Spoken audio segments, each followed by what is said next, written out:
Welcome to Delta Brand, your guide to creating meaningful connections between brands and their audience. I'm your host, Ethan Thompson, joined by guest host Emily Russell. Together, we'll delve into the latest strategies and expert advice on long-form content marketing to enhance your brand's impact and reach. Welcome back, everyone, to the Deep Dive.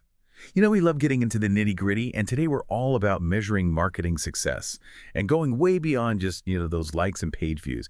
We're diving deep into forget page views, the hidden metrics that actually predict marketing success. And we're here to help you understand what really drives results. And to help us navigate this, we have a fantastic expert with us today. Welcome. So to kick things off, maybe you can tell us, where do we even begin when it comes to ditching, those surface level numbers and uncovering these hidden gems of marketing insight? Well, the first step is recognizing that those flashy numbers, like those page views and likes and open rates, those can be super misleading. They're often called vanity metrics because, they might make you feel good, but they don't really translate into actual business outcomes. It's like having a crowded store. Just because people are browsing doesn't mean they're buying right. Right. Yeah, that's a great analogy. A full store doesn't guarantee a successful business. So then how do we move beyond those surface level numbers and actually connect our content with, real business results? We're going to shift our focus to these hidden metrics. They delve deeper into how our content is really performing and how it's impacting our business goals. Okay, so how do we build a framework that prioritizes real ROI instead of just getting caught up in those vanity metrics? It's all about creating a comprehensive ROI framework that examines three key areas: content performance, lead generation, and revenue attribution. Content performance metrics help us see how engaging and effective our content really is. Are people actually, absorbing your content? We're looking at metrics like average reading time, scroll depth, organic traffic growth. Are we attracting the right people with our content? Keyword rankings, content downloads. So instead of just looking at, did someone click a link, we're looking at how deeply they engaged with the content itself. Exactly. And then we have lead generation metrics. These show us how our content is nurturing potential customers through the sales funnel. Yeah. So, at the top of the funnel, we're looking at things like email signups, webinar registrations. In the middle, we're tracking sales qualified leads, demo requests. And at the bottom of the funnel, we're monitoring, those sales conversations and proposal requests. So it's almost like we're tracing the customer's journey through our content. Yeah. And seeing how it, guides them towards an actual purchase. Precisely. And finally, we have revenue attribution. This is where we actually connect the dots between our content and tangible business results. This can be direct, like tracking content-driven sales or subscriptions. Or it can be indirect, like measuring how content influences the sales cycle or how it builds brand awareness. Okay, so we've got this, robust framework. But how do we actually track all of this in a practical way? Are we talking endless spreadsheets and manual calculations? No, not at all. There are definitely tools and strategies that can streamline this whole process. On the technical side, we have things like Google Analytics, CRM integrations, and marketing automation tools. These platforms let us set up goals, track events, even create custom dimensions to capture the specific data we need. So we can actually set up systems that automatically track these hidden metrics for us. Exactly. But technology is only one piece of the puzzle, right? We also need to have a clear understanding of the customer journey. Customer journey mapping helps us visualize how our content is influencing customers at each stage of their decision-making process, from that initial awareness all the way to that final purchase decision. Could you give us like a real-world example of how this might work? Sure. Let's say you have a company that sells eco-friendly cleaning products, right? So you create this blog post about the harmful chemicals found in conventional cleaning products. You can then track how many people are reading that post, how long are they spending on the page, and, are they clicking on those links to your product pages? You can also see if reading that blog post leads to an increase in sales of your eco-friendly products. This helps you understand if the blog post is actually, raising awareness and driving those conversions. That makes sense. Okay. So by mapping that customer journey, we can pinpoint which pieces of content are really hitting the mark at each stage, and then we can optimize our strategy based on that. This is all fascinating. But tracking all of this in real time seems like it could get overwhelming pretty quickly. So how do we actually make sense of all this data and then use it to inform those decisions? That's where dashboards and regular reporting really come into play. They kind of act like your marketing command center. Executive dashboards give you like a high-level overview of your KPIs, your key performance indicators. They show you that big picture of how your content is influencing revenue and your overall business goals.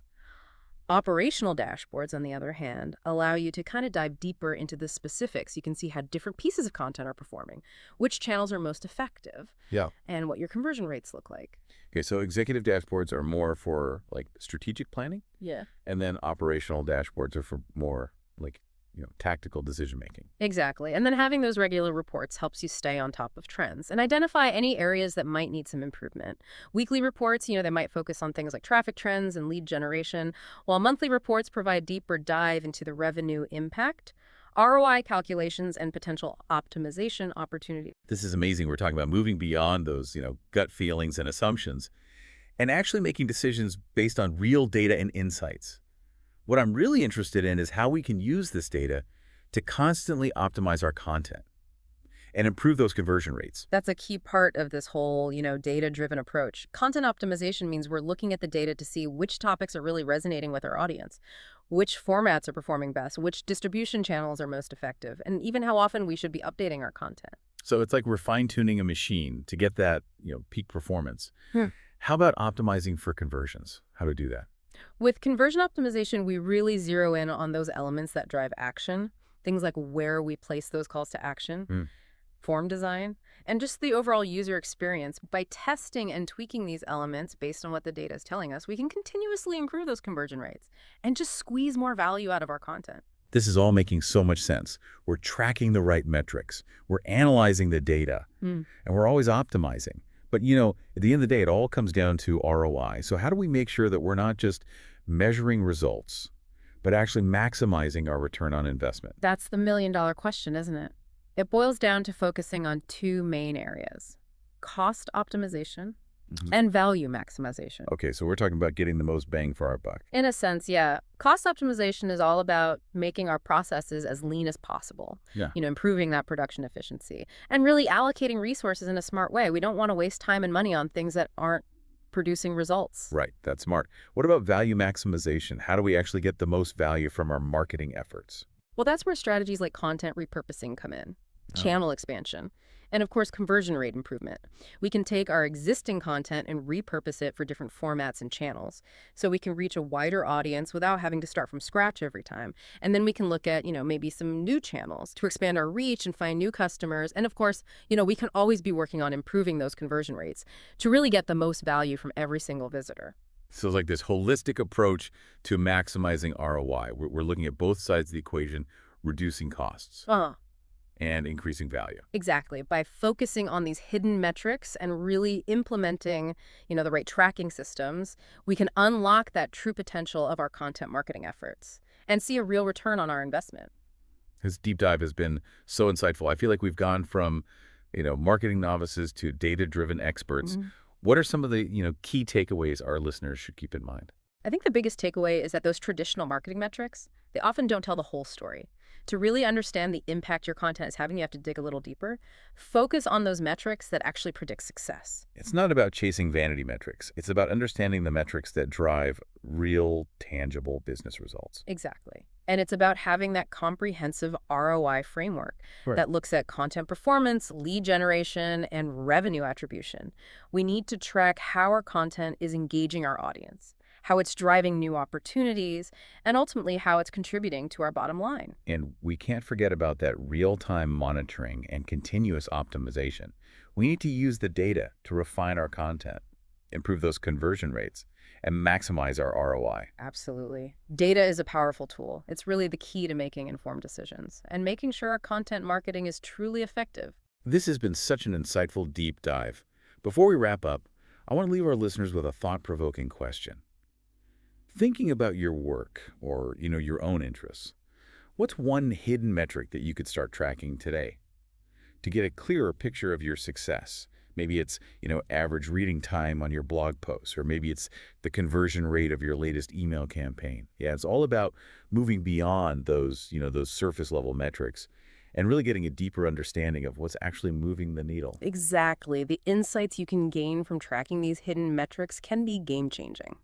Wanda, thank you so much for taking the time to share your expertise with us today. It's been a pleasure diving deep into these hidden metrics with you. The pleasure was all mine. I'm always happy to geek out about marketing data. And to our amazing listeners out there, thank you so much for joining us on this deep dive. Remember, you don't need to be a data scientist or anything to unlock the power of these hidden metrics. Just, start small, experiment a little, and most importantly, have fun with it.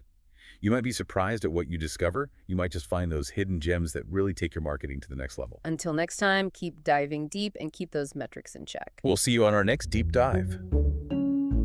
That's a wrap on this episode. I'm Ethan Thompson, and I want to thank you for listening. If you enjoyed this conversation, please share it with a friend or colleague. Until next time, stay connected and keep creating.